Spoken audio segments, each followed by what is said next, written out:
تو I think کہ اس پہ بھی ہمیں بات کرنی چاہیے کہ اگر کوئی خاتون چلے کیریئر بنانا چاہتی ہیں تو آپ کے نزدیک some of the best professions and what are some of the best things, یا ڈگری کی بات اگر میں کروں، کس طرح سے ایک بچی کو، یعنی اے لیول اس نے کر لیا، او لیول کر لیا، اب آگے اس نے کچھ کرنا ہے، تو آپ کے نزدیک وہ 4-5 پروفیشنز کیا ہیں؟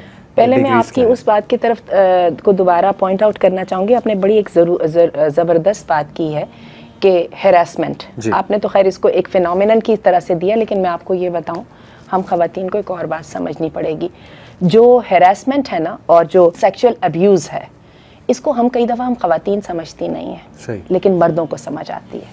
ٹھیک ہے، بیٹوں کو بھی سمجھ آتی ہے، بھائیوں کو بھی سمجھ آتی ہے، باپوں کو بھی سمجھ آتی ہے. یہی وجہ ہے کئی دفعہ بیٹے بھائی باپ کوئی بات کرتے ہیں تو بہت غصہ چڑھتا ہے، اب آپ ابو ایسے کہہ رہے ہیں اور ایسا تو نہیں ہے نا وغیرہ. ایسا نہیں، ایسا ہی ہے. جو مینٹالٹی ایٹ ورک دیئر ہے نا، اس کا مردوں کو پتہ چلتا ہے. اور یہی وجہ ہے کہ ون آف دی ریزن جس کی وجہ سے مرد اپنی عورتوں کو اجازت دینے کے باوجود اپریہنسو ہوتے ہیں، وہ یہ ریزن ہے کہ وہ دیکھ رہے ہوتے ہیں کہ وہ انوائرمنٹ سیف نہیں ہے. اور یہ جو ہے، یہ میں آپ کو بتاؤں، اللہ نے عورت کی عزت کا جو محافظ ہے اس کو مرد کو بنایا ہے. یہ نہ ہوتا تو میرا خیال ہے شادی کے انسٹیٹیوشن کی ضرورت ہی نہیں تھی.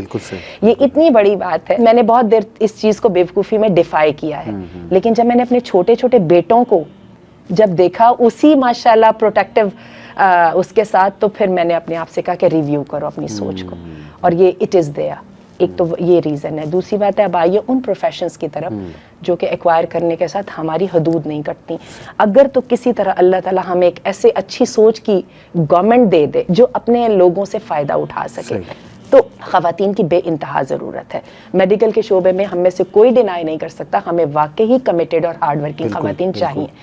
اور اسی طرح تعلیم کے شعبے میں جو خاص طور پہ جو ہائی اسکول تک جو ہے 93% خواتین جو ہیں وہ سکسیسفل ہیں ایجوکیشن امپارٹ کرنے میں. اس کے لیے ہمیں خواتین چاہیے، اور ان کی ٹریننگ اور ان کی جو ہے نالج اور انفارمیشن پہ ہمیں ورکنگ کرنے کی ضرورت ہے. کوسچن صرف ایک ہے، پہلے چادر اور چار دیواری کا تحفظ دیں، اس کے بعد جتنی چاہے محنت لیں. میں آپ کو بتاؤں دوسرے سارے مسئلے اس کے بعد آئیں گے. ڈے کیئر سینٹرز بھی بن جائیں گے.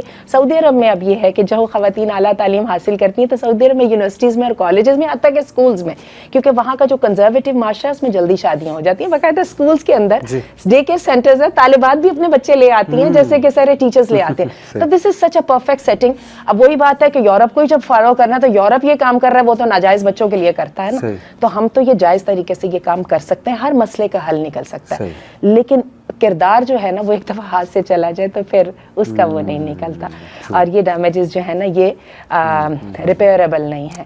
تو یہ اگر کر لیا جائے تو ٹیچنگ کے شعبے میں سمجھتی ہوں اچھا کسی عورت کا بہت ہی ماشاءاللہ میتھمیٹیکل مائنڈ ہے، اکنامکس کی پلاننگ میں بھی خواتین بہت اچھی ہوتی ہیں. لیکن اگین جہاں پہ پھر مردوں کے ساتھ انٹریکشن آ جاتی ہے، پھر ہم ایک دم ریجڈ ہو جائیں گے. ہم نہیں اس وقت بڑے فائدوں کو ہم نہیں کنسیڈر کریں گے. اچھا کئی خواتین کے پاس عجیب بات ہے، فزیکل جو ہے نا اسٹرینتھ بھی بہت زیادہ ہوتی ہے. اگین ہمارے رولز وہی رہیں گے، فیملی فرسٹ، اور دوسری بات ہے حجاب سیکنڈ، فیملی سب سے پہلے. یہ بلکہ یہ ٹھہر جائیے، حجاب کو پہلے کہہ دیں کیونکہ وہ پہلی آبلیگیشن ہے، فیملی کمز آفٹر. بالکل ٹھیک. یہ دو چیزیں جو ہے نا ان پہ کوئی کمپرومائز نہیں ہوگا. باقی آپ دیکھیں آپ کو جہاں جہاں پہ سہولت ملتی ہے، ریسرچ اورینٹڈ ٹاسک میرے خیال اس میں بھی خواتین ماشاءاللہ بہت ایکٹیو، بہت ذہانت سے کام کرتی ہیں. میں بات کرنا چاہوں گا آنٹی اچھا ایک بات لیکن اس میں ہمیں کہنی پڑے گی، جو فیملی کا ٹائم ہوتا ہے نا، جیسے کہ ہم نے بتایا جو چائلڈ بیئرنگ کی اور ریئرنگ کی جو ایج ہوتی ہے وہ عموماً 32 35 تک ختم ہو جاتی ہے. یہ والی ایج میں جو ہے نا عورتوں کو کمپرومائز کرنا پڑے گا. اس میں یہ ہے کہ کیریئر کو یا تو سٹاپ دینا پڑے گا یا پھر سیکنڈری حیثیت میں لانا پڑے گا. جب بچے تھوڑے سے بڑے ہو جاتے ہیں نا، فیملی تھوڑی اپنے پیروں پہ آنے لگ جاتی ہے، پھر کسی کو بھی اعتراض نہیں ہوتا. جب کوئی چیز افیکٹڈ نہیں ہو رہی ہوتی تو ہر بندہ چاہتا ہے، کس کو اچھا نہیں لگتا؟ کیا شوہر کو اچھا نہیں لگے گا کہ میری بیوی پروگریس کرے؟ اس کی پروگریس کا اس کو خود کو بھی فائدہ اور خود کو بھی کتنا فخر محسوس ہوتا ہے. صحیح بات.